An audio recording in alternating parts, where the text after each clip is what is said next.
गेली 2.5 वर्ष जी आपली जखम या गद्दारीने आपल्या जो वार केला, ती भळवटी जखम घेऊन आपण वाट बघत होतो की कधी एकदा वेळ येते आणि यांचा आम्ही सूड उगवतोय.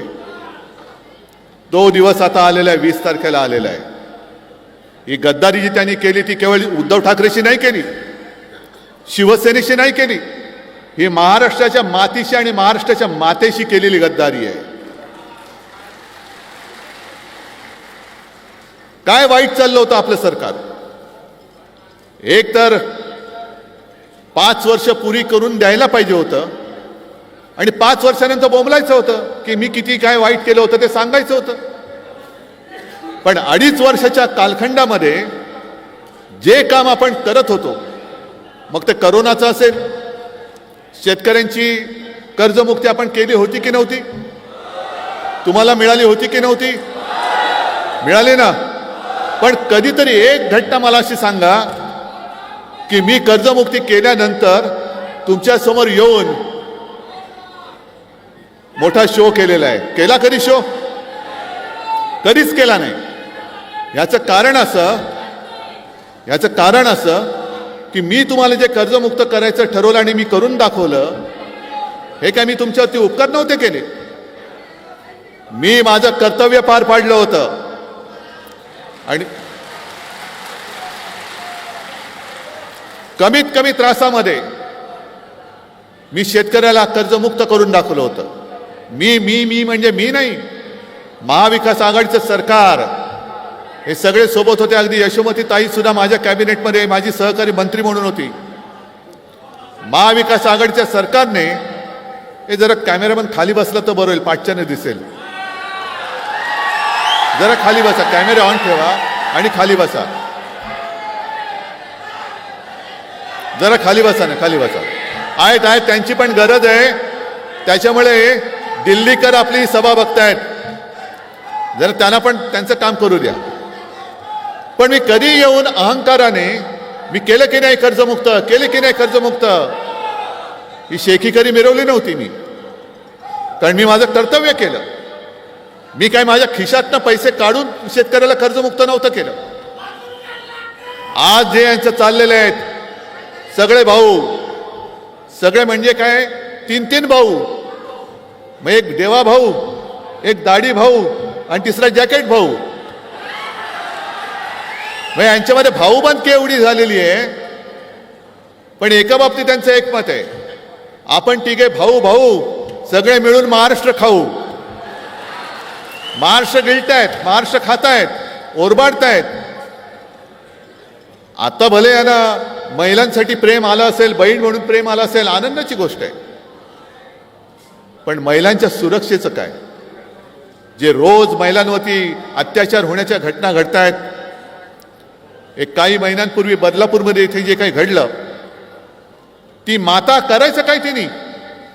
चिमुरड्या मुलीवरती शाळेमध्ये अत्याचार होतो, मग सुरक्षा आहे कुठे?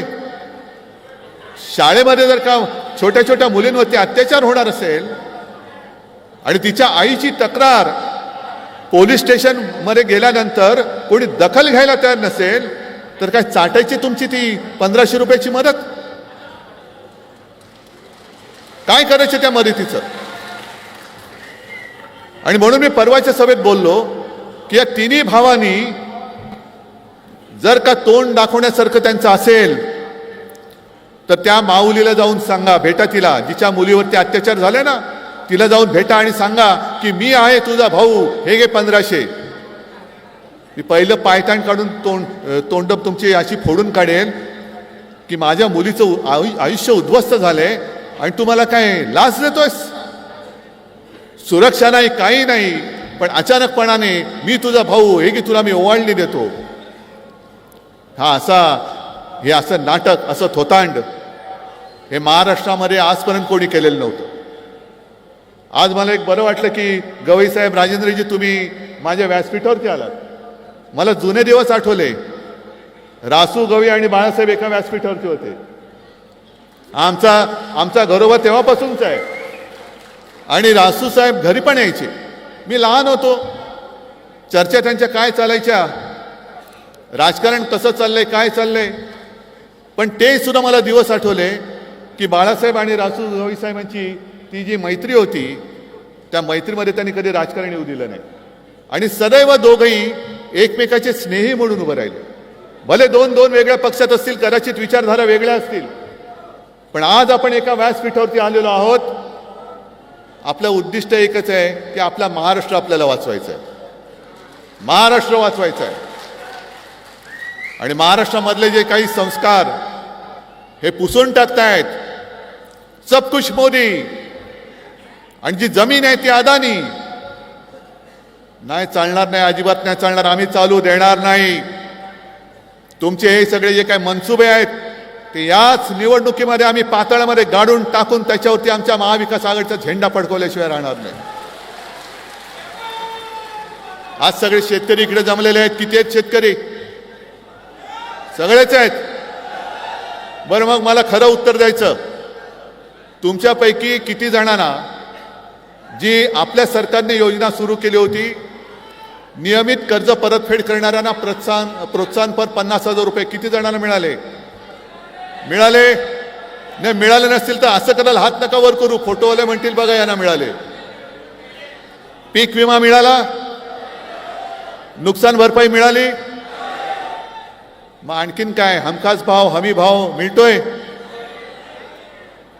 तुमचा उत्पादनाचा खर्च वाढला की नाही वाढला? हा, म्हणजे तुमचा पेरणीचा खर्च जो काही येतोय, शेतीचा खर्च जेवढा येतोय, त्याच्यापेक्षा जे मोदीजी म्हणाले होते की शेतकऱ्याचं आम्ही उत्पन्न दुप्पट झालंय, मला एका तरी शेतकऱ्यांनी सांगावं की होय माझं उत्पन्न दुप्पट झालंय, मोदीजींनी उत्पन्न दुप्पट केलंय, मी माझे सगळे उमेदवार हे मागे घेऊन दाखवतो. बरं, सोयाबीनला जो आपलं सरकार भाव देत होता 1,000-1,200 रुपये, मिळतोय ना तुम्हाला? 1,500 रुपये झालेत, 2,000 झालेत. किती जणांचे झालेत? किती? 10,000च्या वरती होता, आता किती आला? 4,000, 4,500, 3,000. म्हणजे उलटी गिनती सुरू झालेली आहे. कापूस खरेदी होतोय, डाळ होते, सोयाबीनचे भाव पडतायत, कारण केंद्र सरकार जे आहे ते डाळीला आयात शुल्क न लावता आयात करायला परवानगी देते. सोयाबीनचं सुद्धा तेच चाललेलं आहे. म्हणजे आपल्या डोक्यावरती, आपण इथे अमरावतीत जरी त्यांचा पराभव केला तरी इतरत्र देशामध्ये ते जे काय त्यांना तुटपुंज यश मिळालं, अजूनही ते महाराष्ट्रावरती अन्याय करतायत. परदेशातून डाळी आणतायत, इथल्या माझ्या शेतकऱ्याचा डाळीचा भाव पाडून टाकतायत. परदेशातून तेल आणतायत, इकडे माझ्या सोयाबीनचा भाव पाडून टाकतायत. कापूस असाच चढतोय. खरेदी केंद्र अजून सुरू होत आहेत, नाही होत. खरेदी केंद्र सुरू झालं तर म्हणतात तुझा कापूस ओला आहे. हे भले बसले त्या कापसाच्या गादीवरती राज्य करत, यांच्या गादीतला कापूस आता तुम्हाला काढावा लागेल. गादीतला कापूस काढा पहिल्यांदा. मग काय दिलं काय तुम्ही महाराष्ट्राला? आमचं सरकार तुम्ही पाडलं. मी म्हणे बाळासाहेबांचे विचार सोडले. काय सोडले होते विचार? मी हिंदुत्व सोडलं वाटते तुम्हाला कोणाला? पण ह्यांचं म्हणतील, भाजप जे म्हणेल ते हिंदुत्व मी मानायला तयार नाही, अजिबात तयार नाहीये. कारण आमचं हिंदुत्व असं आहे की हृदयामध्ये राम आणि हाताला काम देणारं आमचं हिंदुत्व आहे. घरातली चूल पेटवणारं आमचं हिंदुत्व आहे. घर पेटवणारचं हिंदुत्व, घर पेटवणारं हिंदुत्व मला मान्य नाहीये. तुम्ही मारामाऱ्या लावतायत, हिंदू मुस्लिम वाद करतायत, हिंदूंमध्ये पुन्हा मारामाऱ्या, मराठीमध्ये मारामाऱ्या. कशाला? नुसती सत्ता पाहिजे म्हणून? अरे चांगलं काम केलं असतं ना तर या जनतेने तुम्हाला आज सुद्धा डोक्यावर घेऊन नाचले असते. तुम्हाला काही करण्याची गरज, थापा मारण्याची गरजच लागली नसती. जर तुम्ही माझ्या शेतकऱ्याला आत्ता सांगताय तुम्ही कर्जमुक्त करणार, मग 2.5 वर्ष कशाला अंडी उभवलीत? आता तुमच्या सगळ्या योजना बाहेर पडतायत. महिलांना आम्ही अमुक देऊ, युवकांना तमुक देऊ. मग काल परवापासून मी जाहीर केलेलं आहे, जसं मनोहर जोशी मुख्यमंत्री असताना आपण 5 जीवनावश्यक वस्तूंचे भाव, मग त्याच्यामध्ये तेल, साखर, डाळ, तांदूळ, गहू, हे 5ही जीवनावश्यक वस्तूंचे भाव माझ्या शेतकऱ्याचं 1 रुपया सुद्धा नुकसान होऊ न देता मी त्याचे भाव स्थिर ठेवून दाखवणार आहे. शेतकऱ्याचं नुकसान होऊ देणार नाही. शेतकऱ्याला त्याचा हमी भाव असेल, नुसता हमी भाव नाही, मी तर म्हणतो त्याला हमखास भाव देऊन मी माझ्या बाकीच्या जनतेला 5 जीवनावश्यक वस्तूंचे भाव स्थिर ठेवून दाखवेन. आता काही जणांची काही स्फूर्तिस्थानं असतात, प्रेरणास्थानं असतात. मी परवा जाहीर केलं आणि मी आज तुम्हाला प्रश्न विचारतोय. आपलं सरकार आल्यानंतर मी महाराष्ट्राच्या प्रत्येक जिल्ह्यात आणि सुरतेला सुद्धा छत्रपती शिवाजी महाराजांचं मंदिर उभारणार आहे. तुम्हाला मान्य आहे की नाही? अरे हे दैवत जर का झालं नसतं तर मोदीजी तुम्ही दिल्ली बघितलीच नसती. आज हे काय थया नाचतायत, कोणाच्या जीवावर नाचताय? छत्रपती शिवाजी महाराजांचा तुम्ही ईव्हीएम सारखा उपयोग करता. निवडणुका आल्यानंतर गेल्या लोकसभेच्या आधी काय मोठे वाजत गाजत आमचे पंतप्रधान आले होते, कोकणात गेले आणि तिकडे पुतळा उभारला.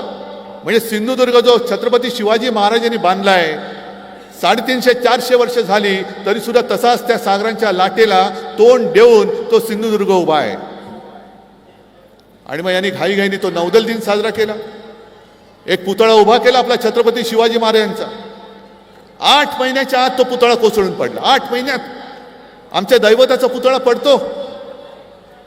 पण केवळ आणि केवळ निवडणुका लोकसभेच्या तोंडावर होत्या म्हणून आम्ही छत्रपती शिवाजी महाराजांचे भक्त आहोत, आम्हाला मतं द्या म्हणून तुम्ही ते नाटक केलं. अशुभ हाताने उभारलेला पुतळा महाराजांना सुद्धा ते सहन नाही झालं. पण तुम्ही नालायकांनो त्या पुतळ्यामध्ये सुद्धा पैसे खाल्लेत, भ्रष्टाचार केला आणि माझ्या दैवताचा पुतळा पडला तरी तुम्हाला त्याची किंमत नाहीये. या वाक्याला आणि या शब्दाला सुद्धा गेल्या निवडणुकीत निवडणूक आयोगाने माझ्यावरती आक्षेप घेतला होता. जय भवानी बोलायचं नाही, जय शिवाजी बोलायचं नाही. मग काय तुमच्या त्या बोगस लोकांच्या नेत्यांच्या नावाला आम्ही जय जयकार करायचा? आम्ही जय शिवाजी बोलणार, जय शिवराय बोलणार, जय भवानी बोलणार, जय भीम बोलणार. कारण ही सगळी आमचे दैवत आहेत. शाहू फुले आंबेडकर छत्रपती शिवाजी महाराज यांनी केवळ महाराष्ट्राला नव्हे तर देशाला एक दिशा दिली. पण मी शिवाजी महाराजांचं मंदिर प्रत्येक जिल्ह्यात उभारणार, अगदी सुरतला सुद्धा उभारणार म्हटल्यानंतर देवेंद्र फडणवीसांनी मला आव्हान दिलं. आव्हान माहितीये का? आव्हान दिलं, आव्हान माहितीये का काय? मुंब्र्यात ह्यांचं मंदिर बांधून दाखवा. अरे मुंब्रा आमचाच आहे काय? पाकिस्तानात आहे मुंब्रा? मुंब्र्याच्या प्रवेशद्वारावरती छत्रपती शिवाजी महाराजांचा, जिजाऊचा, तुकाराम महाराजांचा, सावित्रीबाई फुलेंचा पुतळा आहेच. पण देवेंद्र फडणवीसांना मला सांगायचंय की जसं मोदींनी आपल्या नवीन पटनायकांना सांगितलं होतं की जिल्हे की राजधानी बताओ, मला कळलंच नाही, मी मुख्यमंत्री होतो पण जिल्ह्याला राजधानी असते. तसं फडणवीसांना माहिती नाही की मुंब्रा हे ठाणेमध्ये येतं आणि त्या ठाणे जिल्ह्यामधला एक गद्दार तुम्ही मुख्यमंत्री म्हणून तुमच्या डोक्यावरती बसवला. त्याच्या जिल्ह्यात जर छत्रपती शिवाजी महाराजांचं मंदिर तुम्ही नसाल बांधू शकत तर मी बांधून दाखवतो. आणि गद्दाराच्या हातातनं ते मंदिर होऊ पण शकत नाही. पण महाराजांचं मंदिर उभारतो म्हटल्यानंतर काय अंगाची लाईलाई झाली, तीळ पापड झाला. महाराजांचं मंदिर बांधणार म्हणजे काय होणार? मग दुसरा प्रश्न मी त्यांना विचारतो की तो राजकोटला जो पुतळा तुम्ही उभारला होतात वाऱ्यामुळे पडला. आमच्या मुख्यमंत्र्याची दाढी नाही हलत वाऱ्यानी. हा दुसऱ्या जॅकेटवाल्या भाऊचं जॅकेट नाही हलत. देवेंद्र भाऊंचं काहीच हलणं शक्य नाही. पण मग दुसरा प्रश्न त्यांना मी विचारतो की पुतळा पडल्यानंतर दुर्दैवी दुर्घटना घडल्यानंतर ठीक आहे, अजितदादांनी माफी मागितली, अगदी मोदींनी सुद्धा बडे जसा धमकी देतात तशी गुरमीमध्ये माफी मागितली. पण देवेंद्र फडणवीसांनी अजूनही माफी का मागितली नाही महाराजांचा पुतळा पडल्यानंतर? या प्रश्नाचं उत्तर देवेंद्र फडणवीस तुम्ही पहिलं द्या. काय वाटेल ते बोलायचं? हे असं राजकारण तर चालूच राहील. पण आज मी सकाळी जसं परवापासून मी सुरुवात केली तसं आजपासून मी एक नवीन सुरुवात केलेली आहे. हा एक वचननामा खिशात ठेवील असा,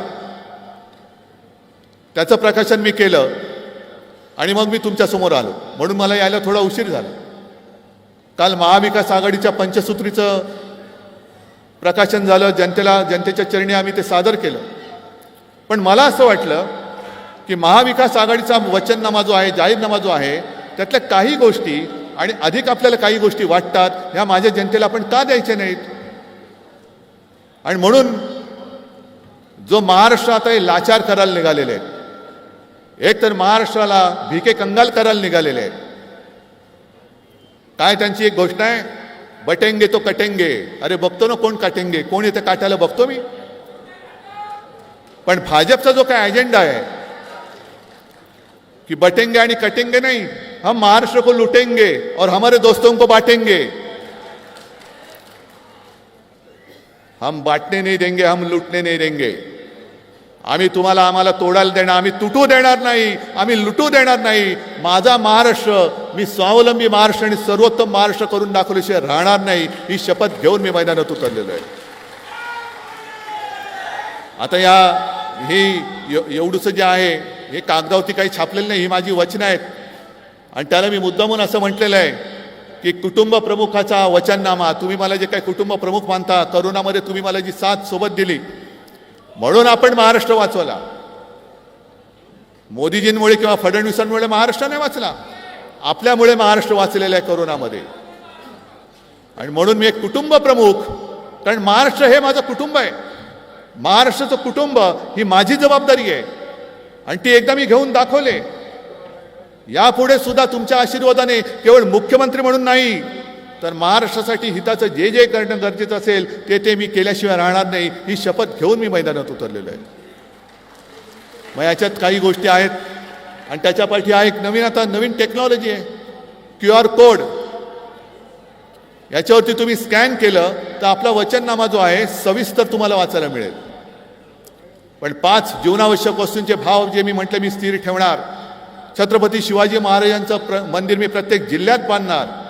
त्याचप्रमाणे मुलींना जे शिक्षण मिळते मोफत, तसंच मी माझ्या महाराष्ट्राच्या मुलांना सुद्धा मोफत शिक्षण देणार. याला कारण आहे, कारण इकडे माता भगिनी बसल्यात, इकडे सगळे वडीलधारी मंडळी बसल्यात. सरकारने किती पैसे देवत, पण जेव्हा स्वतःचा मुलगा स्वतःची मुलगी शिकून कष्ट करून एक रुपया जरी आपल्या आई वडिलांच्या हातात देते ना, स्वकष्टाची कमाई, त्यावेळेला त्या आई वडिलांना स्वर्गापेक्षाही जास्त मोठं सुख आपल्याला लाभल्याशिवाय वाटतं. माझ्या मुलांना, माझ्या मुलींना, महाराष्ट्राच्या मुलांना, माझ्या महाराष्ट्रातल्या मुलींना स्वतःच्या पायावर उभं करण्यासाठी जे शिक्षण आज मुलींना मोफत मिळतंय, ते सगळं शिक्षण मी मुलांना अगदी उच्च तंत्र शिक्षणापर्यंत सुद्धा मी त्यांना मोफत करून दाखवल्याशिवाय राहणार नाही. शेतकऱ्यांना जर मी मुख्यमंत्री असतो ना, तर माझ्या मनात विचार होता की निवडणुकीच्या आधी परत एकदा कर्जमुक्त करायचं. आणि मी करून दाखवलं असतं. पण कालच्या महाविकास आघाडीच्या जाहीरनाम्यात तेही वचन आहे की आम्ही शेतकऱ्यांना कर्जमुक्त करून दाखवू. अनेक बेरोजगार तरुण आहेत, शिकलेत, सवरलेत, पण रोजगार कुठे? गुजरातला जाणार तुम्ही, मुंबईतनं बुलेट ट्रेन अहमदाबादला जाणार. मग महाराष्ट्रातले सगळे तरुण काय मुंबईत येऊन तिकडनं बसून काय अहमदाबादला जाणार नोकरी करायला? रोजगाराचा पत्ता नाही. अरे देवेंद्र फडणवीसांना थोडी तरी लाज वाटायला पाहिजे की नागपूरमध्ये आपण टाटा एअरबसचा जो प्रोजेक्ट आणत होतो तो तरी वाचवायचा होता. विदर्भातल्या अगदी पूर्व काय पश्चिम काय विदर्भातल्या संपूर्ण विदर्भातल्या माझ्या युवकांना युवतींना त्या मिहानमध्ये टाटा एअरबस जर का आला असता कारखाना तर नोकऱ्या मिळाल्या असत्या की नाही? मग ज्या विदर्भाने आजपर्यंत तुम्हाला भरभरून दिलं, खासदार दिले, आमदार दिले, अगदी राज्य तुम्हाला दिलं, तुम्ही दिलेल्या आमदारांमुळे देवेंद्र फडणवीस कोणे एकेकाळी मुख्यमंत्री झाले होते, त्या विदर्भाची सुद्धा तुम्हाला काही पर्वा नाही. म्हणजे तुम्ही द्या, आम्ही घेणार आणि गुजरातला देणार, देणार आणि गुजरातला देणार. सगळं काही गुजरातला चाललंय. मग माझ्या या तरुण युवकांनी करायचं काय? म्हणून त्यांना रोजगार मिळेपर्यंत 4,000 रुपये महिना हे महाविकास आघाडीचं सरकार त्यांना देणार आहे. महिलांना सुद्धा जी काही योजना सुरू आहे, हे म्हणे आता टीव्हीवरती जाहिराती सुरू आहेत, अरे सरकार बदललं तर आपली योजना बंद होईल. म्हणजे यांच्या मनात पक्का आहे की यांचं सरकार बदलते आणि ते आम्ही बदलणारच. सरकार बदललं तर योजना बंद होईल. बंद नाही होणार. तुमचे 2,000 रुपये वगैरे त्याच्यापेक्षा जास्त 3,000 रुपये आम्ही महिलांना देणार आहोत. सरकारी कर्मचाऱ्यांना जुनी पेन्शन योजना जी त्यांची मागणी आहे ती आम्ही लागू करणार आहोत. आशा अंगणवाडी महिला ज्या आहेत, ज्यांनी खूप मोठं काम कोरोनाच्या काळात केलं, त्यांचं मानधन आम्ही वाढवणार आहोत. अशा कितीतरी गोष्टी आहेत. या सगळ्या गोष्टी महाविकास आघाडीचं सरकार तुम्हाला देणार आहे. पण तुम्ही मला फक्त एकच गोष्ट द्यायची आहे. देणार आहात तुम्ही? या सगळ्या गोष्टी याच्यात आहेत. एवढ्या सगळ्या गोष्टी महाविकास आघाडीचं सरकार तुम्हाला देणार आहे. पण तुमच्याकडनं मला एकच गोष्ट पाहिजे. देणार आहात काय? तुमचा आशीर्वाद आणि तुमचं मत, ही एकच गोष्ट मला पाहिजे. फक्त एक मत द्या तुमच्याकडनं, सगळ्यांकडनं जेवढे आलेत, आणि तुमच्या कुटुंबाचं प्रत्येक मत हे आपल्या महाविकास आघाडीला द्या. कारण आम्ही लढतोय हे तुमच्या भवितव्यासाठी लढतोय. यावेळेला इकडे थोडंसं एक चोरलेली निशाणी आणि आपली निशाणी याच्यामध्ये संभ्रम निर्माण केला जाईल. कारण त्यांना मतं खेचण्यासाठी नेता कोणच नाही. मोदींचं नाणं आता वापरून वापरून गुळगुळीत झालंय. मोदींच्या फोटोवरती मत मिळत नाही. मग त्यांना आता आपल्या शिवसेना प्रमुखांचा फोटो लावावा लागतोय. संभ्रम निर्माण करतायत. पण आपली निशाणी आता कोणती आहे? पोचले, हृदयात पोचले, घरामध्ये पोचले. आणि शपथपूर्वक तुम्ही मला सांगताय की होय, आम्हाला ही मशाल निशाणी कळलेली आहे, आम्हाला पटलेली आहे. आणि मशाल निशाणी मी जाणीवपूर्वक घेतली. कारण हा सगळा खोट्याचा जो काही कारभार चाललेला आहे, हा खोट्याचा कारभार जाळून भस्म करण्यासाठी म्हणून मी मशाल तुमच्या हातात दिलेली आहे. तुम्ही आम्हाला डिवचलात, महाराष्ट्राचा स्वाभिमान डिवचलात, महाराष्ट्राच्या अस्मितेला तुम्ही तुच्छ लेखलात, महाराष्ट्राला तुम्ही तुमचं पायपुसणं समजायला लागलात. याद राखा, छत्रपती शिवरायाचा महाराष्ट्र हातात मशाल घेऊन तुमच्या कारभाराला आम्ही चोड लावून पेटून दिल्याशिवाय राहणार नाही. आणि दर्यापूर आणि अमरावती हा आपला बालेकिल्ला. आणि तुम्ही माझं पक्ष चिरलं, चिन्ह चोरलात. पण बघा ना, आज माझ्याबरोबर किती लोक आलीत. तुम्ही एकटे पडलात, बाकी जनता माझ्यासोबत आली. जनता माझ्यासोबत आलेली आहे. आणि आपला उमेदवार